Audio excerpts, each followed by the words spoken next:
میں جاؤ، ریاست کا اس سے کوئی سروکار نہیں ہے.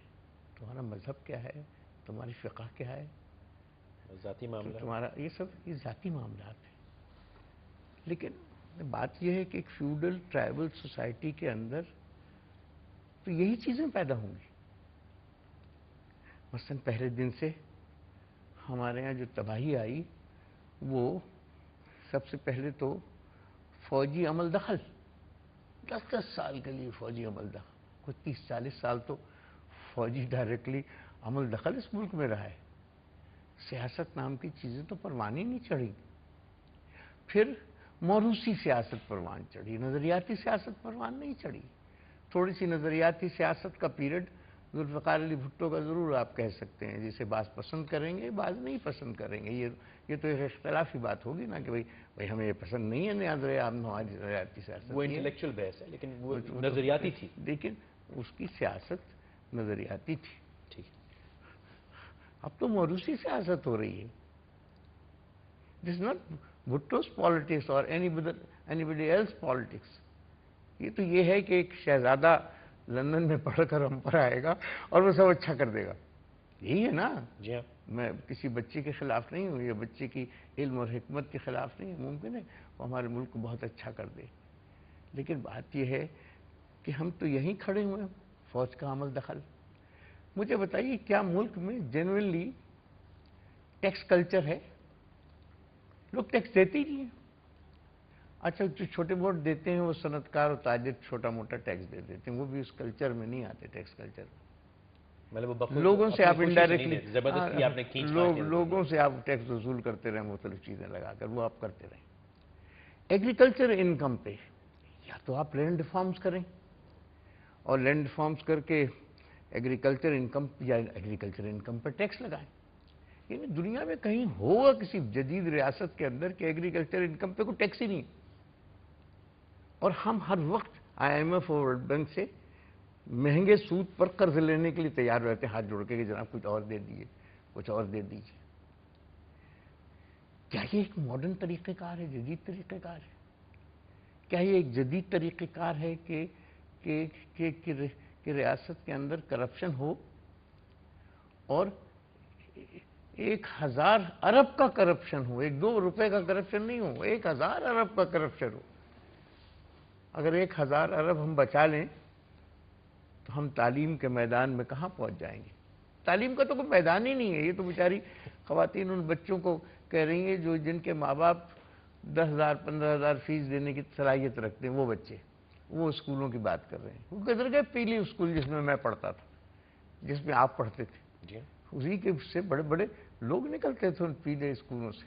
ان کو تو انہوں نے کہا کھڈے میں ڈالو ان کو، اپنے بچوں کو پڑھاؤ لکھاؤ اور اس ملک کے حاکم بناؤ. جب آپ تفریق یہ ڈال دیں گے طبقاتی نظام کی کہ آپ اپنے بچوں کے اسکول الگ کر لیں گے، آپ اپنی سوسائٹیز علیحدہ کر دیں گے، لیاری کہیں اور کر دیں گے، اپنی سوسائٹیاں کہیں اور آباد کریں گے. آپ کی مسجد بھی اگر آپ کمپیئر کریں جا کر تو نصر پور کی مسجد مجھے یاد رہتی ہے جہاں مولانا عبدالحق ربانی ہوا کرتے تھے. یہ میں جان بوجھ کے نام لے رہا ہوں تاکہ وہ پورے ملک میں پورے اس علاقے میں اس شخص کا نام جائے گا. ایسا حق پرست آدمی، سمجھے نا مولوی صاحب تھے مگر حق پرست آدمی تھے کہ ہم نے وہ بھی چھوٹی سی مسجد دیکھی تھی. اور ہم اب ڈیفنس کی مسجد بھی دیکھتے ہیں جس کے بارے میں ہزاروں اقبال پہلے ہی کہہ گئے تھے کہ میں ناخوش و بیزار ہوں، مرمر کی سلوں سے میرے لیے مٹی کا حرم اور بنا دو. حقرا بسجود صنم آرا بطواف، بہتر چراغ حرم و دیر بجھا دو. کہیں ہے ایسی تفریقیں آپ نے دیکھی ہیں؟ کہیں تعلیم میں تفریق ایسی کہیں دیکھی ہے؟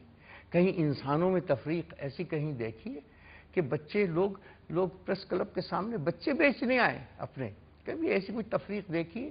کبھی ایسی کوئی تفریق دیکھی کہ بیٹیوں کو سندھ میں اس جدید دور کے اندر کاروکاری کے نام کے اوپر جو ہے وہ قتل کر دیا جائے؟ کبھی ایسی تفریق دیکھی؟ اس لیے میں آپ کو کہتا ہوں کہ وجہ یہ تھی کہ اگر 1000 ارب کا کرپشن ہو کوئی نہ پوچھے، اگر انسٹیٹیوشنز فیل ہو رہے ہوں، کرپشن ہو رہا ہے، کوئی جواب دہی نہ ہو، اگر عدلیہ کے اختیارات کو محدود کرنے کی سازشیں بنائی جا رہی ہوں، اگر حکومت یا ریاست اور فرد میں کوئی تعلق نہ ہو، کیا تعلق ہے؟ میں پوچھنا چاہتا ہوں حکومت کا اور ایک عام شہری کا کیا تعلق آپس میں؟ ختم ہی کر دیے گئے تعلق. اس کے بیچ میں تو کوئی بندوقیں نہیں توپیں رہا. کھڑی ہیں. کیا انسٹیٹیوشنز کے آپس میں کوئی تعلق ہے؟ کیا پولیس کا دوسرے انسٹیٹیوشن سے کوئی تعلق ہے؟ کوئی تعلق نہیں ہے. کیا پولیس کا شہریوں سے کوئی تعلق ہے؟ کوئی تعلق نہیں ہے. کیا عدلیہ کا عام آدمی سے کوئی تعلق ہے؟ کوئی تعلق نہیں ہے.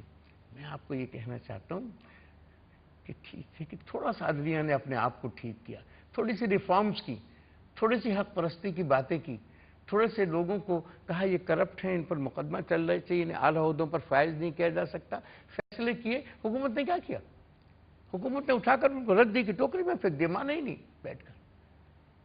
کہاں کی بات بھائی کہتے، کس جمہوریت کی بات کہتے ہیں؟ مجھے کبھی کبھی اقبال بار بار یاد آتے ہیں کہ یہ علم، یہ حکمت، یہ تدبر، یہ حکومت، پیتے ہیں لہو دیتے ہیں تعلیم مساوات.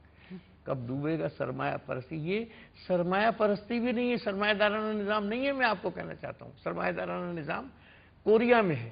جب تک کوریا میں یہ فیوڈل نظام تھا، جب تک کوریا میں زرعی اصلاحات نہیں ہوئی تھی، کوریا کے اور انڈسٹریلائزیشن نہیں ہوا تھا، کوریا نکل ہی نہیں سکا. ساؤتھ کوریا کی بات کرو. جی ہاں.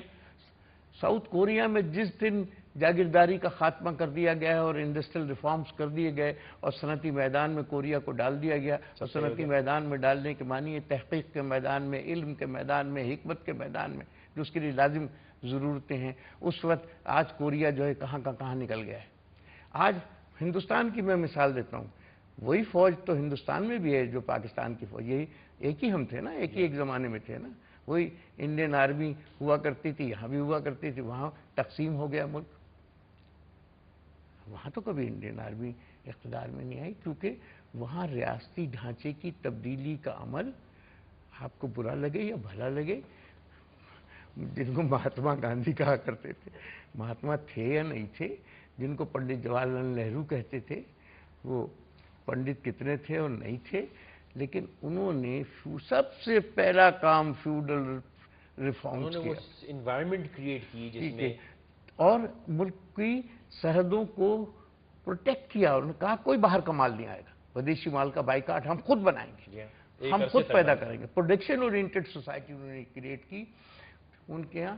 آج وہ سوسائٹی جو ہے، میں کہتا ہوں کہ مغربی جمہوریت کب کھڑی ہوئی، کب ایک شخص ایک ووٹ آیا، کب فنڈامنٹل رائٹس آئے؟ جب فیوڈلزم ختم ہو گیا، جب بادشاہ کے ذل سبحانی حقوق ربانی ختم ہوئے اور وہاں بغاوتیں ہوئیں اور فرینچ ریولوشن ہوا اور انڈسٹریل ریولوشن ہوا، تب سب صحیح ہو گیا. اس کے بعد یہ چیزیں آئیں گے. یعنی یہ پارٹ ہے. آج وہاں جمہوریت کیوں ہے؟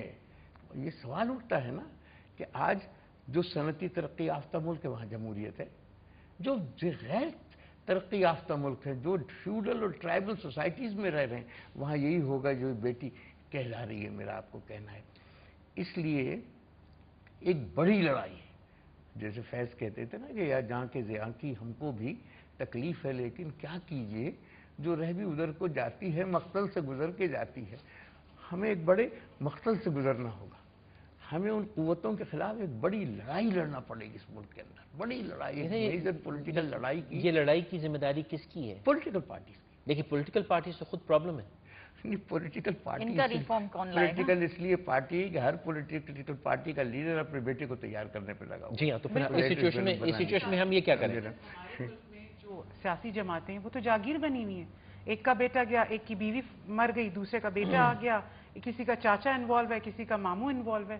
ہمارے ہاں تو سیاسی پارٹیز جاگیر بنی ہوئی ہیں. Democracy is a joke. Exactly. ایک کلامی ایک کال ہے بڑی دیر سے ہولڈ کرا ہے. تحرین صاحب السلام علیکم. تحرین صاحب السلام علیکم. جی فرمائیے. السلام علیکم. جی وعلیکم السلام بھائی فرمائیے. پہلے تو میں یہ عرض کروں کہ ابھی میراث صاحب نے بڑا کچھ کہا. ان کا تعلق ایک سیاسی جماعت سے بھی رہا ہے اور ان کی جو گفتگو تھی وہ ایسے لگ رہی تھی کہ شاید ان کے زمانے میں کبھی کوئی غلط کام ہی نہ ہوا. میں ان باتوں میں نہیں جاتا کیونکہ ان کا بھی ایک سیاسی جماعت سے تعلق بہت گہرا رہا ہے. میں یہ گزارش کہ ایک تو میں آپ کے جتنے بھی یہ ہیں لوگ، میں سب سے اتفاق کرتا ہوں کہ اس ملک کی بنیادی جڑ فیوڈلزم ہے. ہندوستان اور پاکستان ایک دن کے وقفے سے وہ آزاد ہوا ہندوستان کہاں، پاکستان کہاں، اور فرق صرف اتنا ہے کہ ہندوستان نے